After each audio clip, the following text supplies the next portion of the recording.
Hi, Steve Garner with Russ Darrow, Wauwatosa, Wisconsin, here to tell you about lease protection and what lease protection does for you at the end of your lease.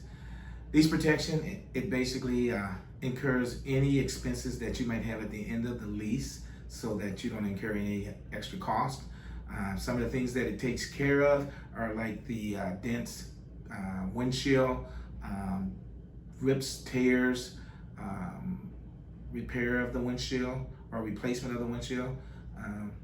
Again, dents and dings, audio equipment, and etc. So you drop your lease off, you don't have to worry, and it's a pretty good product.